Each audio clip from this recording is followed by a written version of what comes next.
ఒక 6 ఫ్రెండ్స్ సరదాగా బోట్లో సముద్రంలో షికారుకి వెళ్దామని వచ్చినప్పుడు సడన్గా గాలి వీయటం ఆగిపోవడంతో ఆ బోట్ ఒక కంప్లీట్ స్టాప్కి వచ్చేస్తుంది సముద్రం నడిబొడ్డులో. అదే సమయంలో డౌనీకి దూరంగా విపరీతమైన ఉరుములతో కూడుకున్న తుఫాన్ ఒకటి కనిపించి ఇదంతా నార్మల్లేనా అని తన ఫ్రెండ్ ఇంకా బోట్ ఓనర్ అయిన గ్రెగ్ని అడుగుతాడు. ఎవరో పంపినట్టుగా ఆ తుఫాను మబ్బులు నేరుగా తన బోటు వైపే దూసుకురావడంతో వెంటనే అతను కోస్ట్ గార్డ్ని రేడియో ద్వారా కాంటాక్ట్ చేసి ఏదో తేడాగా ఉంది, ఉన్నపాటుగా మా బోట్ ఆగిపోయింది, దూరంగా ఒక తుఫాను మాత్రం మా వైపే దూసుకొస్తోందని చెబుతాడు. అదే సమయంలో ఆ రేడియోలో ఒక థర్డ్ పర్సన్ గొంతు వినబడుతుంది. ఒక అమ్మాయి ఏడుస్తూ తనని రక్షించండి అంటూ వేడుకోవడం వింటారు వీళ్ళిద్దరూ. వెంటనే గ్రెగ్ ఆ లేడీని మీరు ఎక్కడున్నారు, మీ కోఆర్డినేట్స్ చెప్పండి అని ఎంత అడిగినా రెస్పాన్స్ రాదు. అంతకుముందు రెస్పాండ్ అయిన కోస్ట్ గార్డ్ కూడా ఇంకా స్పందించకపోవడంతో బయటికెళ్ళి చూస్తే ఇంకేముంది, ఆ తుఫాను ఆ బోట్ దరిదాపుల్లోకి వచ్చేస్తోంది.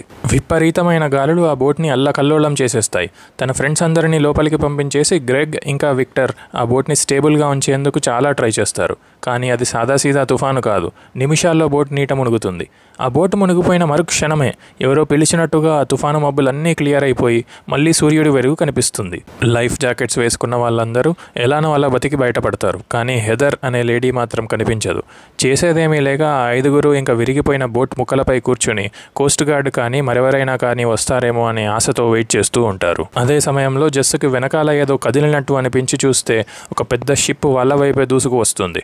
అందరూ అలర్ట్ అయి గట్టిగా హెల్ప్ చేయమని అరవగా ఆ షిప్లోంచి ఒక వ్యక్తి రూపం బయటకు వచ్చి వాళ్ళని చూసి వెళ్ళిపోతుంది. ఈ బోటు సమీపానికి ఆ షిప్ని తీసుకువెళ్ళగా అందరూ హమ్మయ్య అనుకొని ఆ షిప్ పైకి దూకేస్తారు. జెస్సు మాత్రం ఎందుకో దయ్యాన్ని చూసినట్టుగా భయంతో వణికిపోతూ ఆ షిప్ లోపలికి వెళ్తుంది. ఇంకా గండం గట్టెక్కింది. వెళ్ళి కెప్టెన్ని కలిసి కోస్ట్ గార్డ్కి వాళ్ళ ఫ్యామిలీస్కి ఇన్ఫర్మేషన్ ఇద్దాం అని వాళ్ళని పైనుంచి చూసి హెల్ప్ చేసిన వ్యక్తిని వెతకడం స్టార్ట్ చేస్తారు. లోపలికి వెళ్ళి ఆ షిప్ కెప్టెన్ అయినా మరెవరైనా కలుస్తారేమో అని అన్ని కారిడార్స్ తిరుగుతూ గట్టిగా అరుస్తూ వెతుకుతూ ఉంటే జెస్సు సడన్గా అక్కడ కనిపిస్తున్న ఒక కారిడార్ తనకి బాగా గుర్తొస్తుందని, ఎక్కడో బాగా చూసినట్టుగా ఉందని గ్రెగ్కి చెబుతుంది. అయితే పెద్ద ఓషన్ లైనర్లకి ఈ కారిడార్లన్నీ ఒకటేలా ఉంటాయి, అలాంటిది ఏమీ లేదులే అని గ్రెగ్కి చెబుతాడు. ఎంత వెతికినా ఒక్క మనిషి కూడా కనిపించకపోవడంతో ఇంకా లోపలికి వెళ్ళి చూద్దామని వెళ్తుంటే వెనక నుంచి ఒక తాళం చేతులు కింద పడిన సౌండ్ వినిపిస్తుంది. వెనక్కి వెళ్ళి చూస్తే విక్టర్కి దొరికిన ఆ తాళం చెవి గుత్తి తనదేనని, ఒకటి తన ఇంటి తాళం అయితే ఇంకొకటి తన కార్ది అని చెప్తే అందరూ షాక్ అయిపోతారు. అందరూ ఆ తుఫానులో గల్లంతైన హెదర్ పైనే డౌట్ పెంచుకొని హెదర్ కోసం వెతకడం మొదలు పెడతారు. అలా వెతుకుతూ ఆ షిప్ డైనింగ్ ఏరియాకి వెళ్ళగా అక్కడ అప్పుడే ఏర్పాటు చేసిన విందులాగా ఫుడ్ ఐటమ్స్ అన్నీ ఫ్రెష్గా కనపడతాయి. టైం 11:30 అయిందని గ్రెగ్ చెబితే జెస్ ఒక్కసారి తన వాచ్ చూసుకుంటుంది. తన వాచ్లో ఇంకా షిప్లోని వాచ్లో ఒకటే టైం అయి ఉంటుంది, 3:40. కానీ ఆ విషయం జెస్ ఎవరితో చెప్పదు. మళ్ళీ జెస్కి వెనకాల నుంచి ఎవరో కదిలినట్టు అనిపిస్తుంది. విక్టర్ వెంటనే అటువైపుకి పరిగెడతాడు కనుక్కుందామని. కొంత సమయం తర్వాత అతని వెనక గ్రెగ్ ఇంకా జెస్ కూడా వెళతారు. వెళ్తుంటే గ్రెగ్కి మాత్రం జెస్ చెబుతుంది, నాకు ఈ షిప్ అంతా డేజావూలా ఉందని, ఇంతకు ముందే ఇవన్నీ జరిగినట్టు అనిపిస్తున్నాయని చెప్పగా గ్రెగ్ అలాంటిదేమీ కాదని, నువ్వు షాక్లో ఉన్నావని తీసిపాడేస్తాడు. అలా వెతుకుతూ ఉంటే వాళ్ళకి ఒక క్యాబిన్ డోర్ తెరుచుకుని కనిపిస్తుంది. లోపలికి వెళ్ళి చూడగా రూమ్ అంతా ఖాళీగా ఉంటుంది. కానీ ఒక బాత్రూమ్ అద్దంపై మాత్రం రక్తంతో రాసుంటుంది, గో టు ద థియేటర్కి వెళ్ళండి అని. విక్టర్ మాత్రం ఇంకా జెస్కి వెనక నుంచి కనిపించిన వ్యక్తిని వెతుకుతూ పైన డెక్ దాకా వస్తాడు. కట్ చేస్తే జెస్కి గ్రెగ్కి చిన్న ఆర్గ్యుమెంట్ అవుతుంది. అంత రక్తం చూసి కూడా నువ్వు ఏమీ రియాక్ట్ అవ్వట్లేదు, నేనైతే షిప్ దిగిపోతున్నా అని జెస్ చెప్పగా నీ ప్రపంచంలో అన్ని హాలుసినేషన్సే ఉంటున్నాయి అని గ్రెగ్ అంటాడు. అప్పుడు జెస్ వెనక్కి తిరిగి తన ప్రపంచం తన 10 ఏళ్ల బాబు అని, తన స్కూల్ బయట అమ్మ కోసం వెయిట్ చేస్తున్నాడని చెప్పి ఇంకా వెళ్ళిపోతుంది షిప్ దిగిపోదామని. గ్రెగ్ మాత్రం ఇంత పెద్ద షిప్ నడపాలంటే ఒక కెప్టెన్ ఇంకా క్రూ ఉంటారని, నేను వాళ్ళని వెతుకుతా అని గ్రెగ్ అంటాడు. మళ్ళీ కట్ చేస్తే డౌనీ ఇంకా శాలీకి కారిడార్లో రక్తం బొట్లు కనిపిస్తాయి. ఆ రక్తం మరకని ఫాలో చేస్తూ థియేటర్ వరకు వెళ్తారు. జెస్ కూడా ఇంకా వెనక్కి వెళ్ళి డైనింగ్ హాల్ దాకా వెళ్ళగా అక్కడ ఇందాక ఫ్రెష్గా కనిపించిన ఫుడ్ అంతా ఎన్నో సంవత్సరాల నుంచి టచ్ చేయనట్టుగా మురిగిపోయి కనిపిస్తుంది. అదే సమయంతో తలపై పెద్ద గాయం ఇంకా రక్తం కారుతూ వచ్చిన విక్టర్ దగ్గరికి జెస్ వెళ్ళగా అతను తనని ఎవరో శత్రువుని చూసినట్టు చూసి గొంతు పిసికి చంపేందుకు ట్రై చేస్తాడు. కానీ అతని తలకి చాలా పెద్ద దెబ్బ తగలడంతో ఇంకా కింద పడిపోతాడు. అదే సమయంలో పైనుంచి జెస్కి ఒక తుపాకీ పేలిన శబ్దం వినపడుతుంది. పైకెళ్ళి చూస్తే థియేటర్లో గ్రెగ్ని కూడా ఎవరో కాల్ చేస్తారు. చేస్తారు. ఇంకా వీళ్ళిద్దరికీ జెస్ పైనే డౌట్ వస్తుంది. కానీ ఆ మరుక్షణమే డౌనీని కూడా పైనుంచి ఎవరో కాల్ చేస్తారు. ఎవరా అని పైకి చూడగా ఒక మాస్క్ వేసుకున్న వ్యక్తి షాట్ గన్ తో కాలుస్తూ ఉంటారు. డౌనీని శాలీని షాట్ గన్ తో చంపేసిన ఆ వ్యక్తి జెస్ వెనకాల పడతాడు. అలా పరిగెడుతూ జెస్ 4th ఫ్లోర్ లో డెక్ పైకి వెళ్ళగా వెనక నుంచి ఆ మాస్క్ వేసుకున్న వ్యక్తి వచ్చి గన్నుతో జెస్ నెత్తిపై కొట్టి కింద పడేస్తాడు. తనకొక బాబు ఉన్నాడని, తనని ఏమీ చేయొద్దని ఎంత చెప్పినా ఆ వ్యక్తి గన్నుతో చంపేందుకు ట్రై చేస్తూ ఉంటాడు. ఎలాగోలాగా జెస్ ఆ వ్యక్తి నుంచి తప్పించుకుంటుంది. తన గన్లో బుల్లెట్స్ అయిపోయాయని గ్రహించిన జెస్సుకి ఒక పెద్ద గొడ్డలి దొరుకుతుంది. ఇంకా ఎవరు నువ్వు అని ఆ వ్యక్తిని ఆ మాస్క్ వెనక ఒక లేడీ మాట్లాడుతుంది. నువ్వు అందరినీ చంపాలి, అదే దారి ఇంటికి అంటుంది. జెస్సుకి ఇదేమీ అర్థం కాదు. తనని ఆ గొడ్డలితో తోసేసి సముద్రంలో విసిరేస్తుంది. ఆ మాస్క్ వేసుకున్న వ్యక్తి రూమ్లోకి వెళ్ళి చూస్తుండగా జెస్సుకి బయట నుంచి ఎవరో మాట్లాడుతున్న గొంతు వినపడుతుంది. ఏంటా అని బయటకు వచ్చి చూస్తే ఆ 5గురు బోటు నుంచి హెల్ప్ చేయమని గట్టిగట్టిగా అరుస్తున్నారు. అందులో జెస్సు కూడా ఉంటుంది. జరిగేదేమీ అర్థం కాక ఆ బోటు నుంచి షిప్లోకి వాళ్ళు ఎక్కడం చూసిన జెస్సు సీక్రెట్గా వాళ్ళని ఫాలో చేసేందుకు ట్రై చేస్తుంది. జెస్ నెంబర్ 2 వచ్చి తనకి ఈ కారిడార్ గుర్తొస్తుందని, ఎక్కడో బాగా చూసినట్టు ఉందని చెప్పడం, గ్రెగ్ నెంబర్ 2 ఏమో ఇది పెద్ద పెద్ద షిప్స్లో ఇవన్నీ కామన్ అని చెప్పడం, జెస్ నెంబర్ 1 వింటుంది చాటుగా. అలా వాళ్ళని ఫాలో చేస్తుంటే జెస్ పాకెట్లో నుంచి తన తాళం చెవి గుత్తి కింద పడుతుంది. ఆ సౌండ్ విని వెనక్కి వచ్చిన విక్టర్కి కనిపించకుండా పారిపోయి తాను ముందుగా చూసిన గో టు థియేటర్ అని రాసున్న క్యాబిన్లోకి వెళ్తుంది. తర్వాత వీళ్ళు డైనింగ్ హాల్లో మాట్లాడుకుంటున్నప్పుడు జెస్ నెంబర్ 2కి జెస్ నెంబర్ 1 రిఫ్లెక్షన్ అద్దంలో కనిపిస్తుంది. అప్పుడు ఆమెని వెతుక్కుంటూ వచ్చిన విక్టర్ నెంబర్ 2 నుంచి తప్పించుకుంటూ డెక్ బయటకి వస్తుంది. అక్కడ విక్టర్ నెంబర్ 2కి ఈ జెస్ విషయమంతా చెప్పేందుకు ట్రై చేస్తుంది. కానీ అతను ఏమని ఒక పిచ్చిదాన్ని చూసినట్టు చూస్తాడు. మీరంతా ముందే చనిపోయారు, ఫ్రెష్ బ్యాచ్ లాగా మళ్ళీ ఇప్పుడే ఎక్కారు ఆ బోట్లో నుంచి అని చెప్తే అస్సలు అర్థం కాదు అతనికి. అలా చెప్తూ ఎమోషనల్ అయ్యి ఫ్లోలో ఇతన్ని చూసుకోకుండా గోడకి ఉన్న మేకుకి తన తలని గుచ్చుతుంది వెనకాల. అప్పుడు తనకు అర్థమవుతుంది ఎందుకు విక్టర్ తనని ఒక శత్రువులా చూసి చంపేందుకు ట్రై చేశాడు, తన తల వెనకాల గాయం ఎలా అయిందో అని.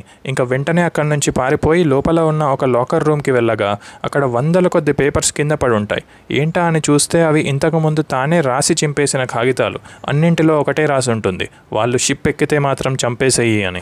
ఏమీ అర్థం కాక అక్కడే కింద కూర్చొని ఏడుస్తూ ఉంటే తన మెడలోని లాకెట్ ఆ గ్రిల్స్ మధ్యలో నుంచి కింద పడిపోతుంది. అయ్యో అని కిందకి చూస్తే కొన్ని 100ల కొద్ది లాకెట్స్ ఇంతకు ముందే పడిపోయి ఉంటాయి. దాంతో తనకి ఇంకా అర్థమైపోతుంది ఈ షిప్లో తనకిది ఫస్ట్ టైం కాదని, అందుకే అన్ని కారిడార్లు గుర్తొస్తున్నాయని. ఇంకా కొన్ని బుల్లెట్లు గన్ను పట్టుకొని వీళ్ళ ఫ్రెండ్స్ని ఆ మాస్క్ వేసుకున్న వ్యక్తి నుంచి కాపాడేందుకు బయలుదేరుతుంది.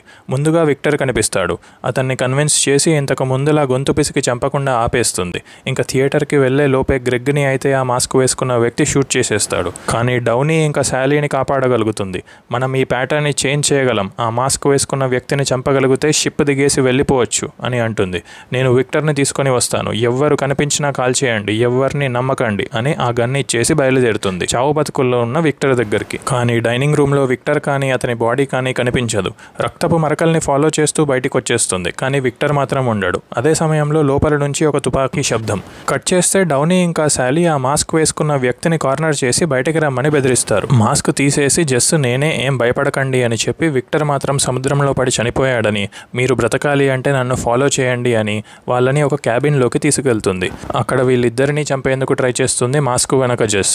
శాలీ ఎలాగోలా తప్పించుకొని ఆ షిప్ రేడియో ఉన్న రూమ్కి వెళ్ళి హెల్ప్ చేయమని ఏడుస్తూ బ్రాడ్కాస్ట్ చేస్తుంది. అది విన్న గ్రెగ్ రేడియోలో నుంచి మాకు వినపడుతుంది, మీ కోఆర్డినేట్స్ చెప్పండి అని అడుగుతాడు. కానీ అప్పటికే తను పారిపోతుంది మాస్క్ వెనక జెస్ నుంచి. గ్రెగ్ మాటలు జెస్ నెంబర్ 1 వింటుంది.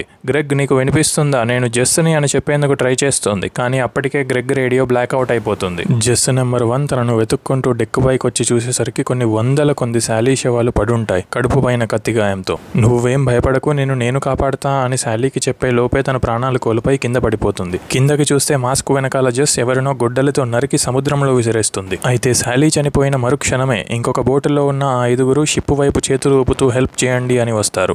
అది చూసి జెస్ నెంబర్ 1 ఆ షిప్ ఆపేందుకు విశ్వ ప్రయత్నాలు చేస్తుంది. కానీ ఏమీ పనిచేయవు. అప్పటికే కొత్త జెస్ యాక్సిడెంటల్గా విక్టర్ని గాయపరచడం చూస్తుంది కింద నుంచి.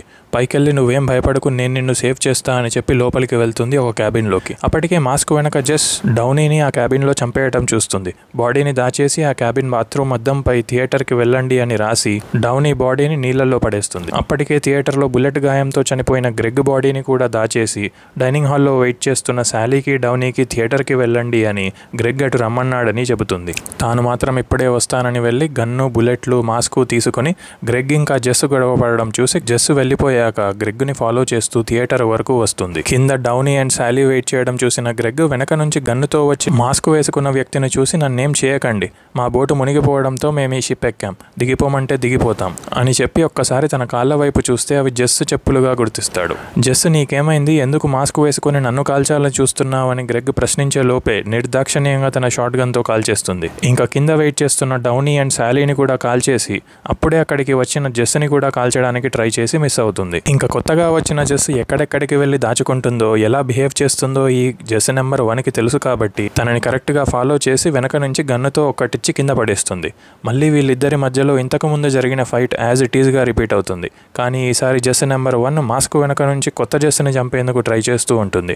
ఫెయిల్ అయ్యి యాజ్ ఇట్ ఈస్గా సముద్రంలో పడిపోయే ముందు మన కొడుకుని కాపాడాలంటే ఒక్కటే దారి, అందరినీ చంపేసేయి అంటూ మాస్క్ వెనక ఉన్న జెస్ నెంబర్ 1 నీటిలో మునిగిపోతుంది. కట్ చేస్తే ఒక బీచ్ దగ్గరికి కొట్టుకు వచ్చిన జెస్ లేచి నిమిషం వేస్ట్ చేయకుండా తన ఇంటి వద్దకు పరుగులు తీస్తుంది. ఇంటి దగ్గర అంతా నార్మల్గానే ఉంటుంది. కిటికీలో నుంచి చూస్తే తన బాబు ఏమీ జరగనట్టుగా ఏదో పెయింటింగ్ వేస్తూ ఉంటాడు. ఇదంతా ఏదో పీడకల అనుకుని ఇంకా లోపలికి వెళ్ళిపోదాం అనుకునే లోపే బయట నుంచి తన బాబు విసిరేసి పడేసిన బోటుని జెస్ తీసుకురావడం చూస్తుంది. లోపలికి వెళ్ళి తన బాబుపై అరిచేస్తుంది కోపంగా, నీకు బొమ్మలు కొనిచ్చి వేస్ట్, అన్నీ ఎక్కడ పడితే అక్కడ పడేసుకుంటావు అంటుంది. విండోలో నుంచి జెస్ నెంబర్ 1ని చూసిన ఆ బాబు ఉలిక్కిపడి పెయింట్ డబ్బా కింద పడేసేసరికి ఇంట్లో ఉన్న జెస్కి కోపం కట్టెలు తెంచుకొని అతన్ని గట్టిగా బాదుతుంది. ఇంకా బయట ఉన్న జెస్ నెంబర్ 1 తట్టుకోలేకపోతుంది. తను అద్దం దగ్గర రెడీ అవుతుంటే వెనక నుంచి వచ్చి ఒక పెద్ద సుత్తితో బాది చంపేస్తుంది. అది చూసి వచ్చిన టామీని ఏం కాదులే, నువ్వేం భయపడకు, అమ్మకి ఏం కాలేదు, అంతా నార్మల్ అయిపోతుంది అని చెప్పి ఆ బాడీని ఒక బ్యాగ్లో వేసి ఆ బ్యాగ్ని కారు డిక్కీలో వేసి ఇంకా టామీని తీసుకుని రోడ్డెక్కేస్తుంది. నిన్ను ఇకపై ఈ అమ్మ ఏమీ అనదు, నీపై చేయి చేసుకోదు, నువ్వు ఎన్ని పిచ్చి పనులు చేసినా ఏమీ అనదు, నీకు బాధ కలిగించే పనులు ఏమీ చేయదు అని వెనక్కి తిరిగి చెప్తుంటే అద్దంపై ఏదో కొట్టుకొని మొత్తం రక్తమయమైపోతుంది. కారు సైడ్ చేసి ఏంటా అని చూస్తే ఒక పక్షి రోడ్డు మధ్యలో పడి చచ్చిపోయి ఉంటుంది. దాన్ని తీసి సైడ్కి వేద్దామని వెళ్తే అక్కడ ముందుగానే కొన్ని వందల పక్షులు చచ్చి పడేసి ఉంటాయి. వెంటనే కారు ఎక్కేసి ఇంకా ఇక్కడి నుంచి వెళ్ళిపోదాం అని వెళ్తుంటే టామీ ఆ బ్లడ్ చూసి గట్టిగా అరుస్తూ ఏడుస్తూ ఉంటాడు. వైపర్తో ఎంత క్లియర్ చేసినా అస్సలు క్లియర్ అవ్వకపోవడంతో వెనక్కి తిరిగి ఇంకా తనకి ధైర్యం చెప్పే లోపే ముందున్న ట్రక్ని ఆ కారు ఢీకొని ఇంతెత్తున ఎగిరి కింద పడిపోయి ఇద్దరూ చనిపోతారు. అయితే యాక్సిడెంట్ అయ్యాక వచ్చిన జనాలలో ఇంకొక జెస్ కూడా ఉంటుంది. వెనకాల నుంచి టాక్సీ డ్రైవర్ మీరు ఓకేనా, ఎక్కడికైనా తీసుకువెళ్ళాలా అని అడక్క హార్బర్కి వెళ్ళాలి అంటుంది. హార్బర్లో ముందుగా విక్టర్ కలుస్తాడు. నేను నీకు తెలుసా అని అడగ్గా గ్రెగ్ బాగా చెప్తుంటాడు మీ గురించి, అందరూ వచ్చేసారు, మీరే లేట్, పద అని తీసుకువెళ్తాడు. వెళ్ళి గ్రెగ్ని చూసి హగ్ చేసుకొని ట్రిప్పులో జరగబోయే ఘోరాల గురించి తలుచుకొని ఇంకా సారీ చెప్పి ఆ 6 ఫ్రెండ్స్ సరదాగా సముద్రంలో షికారుకి వెళ్తారు.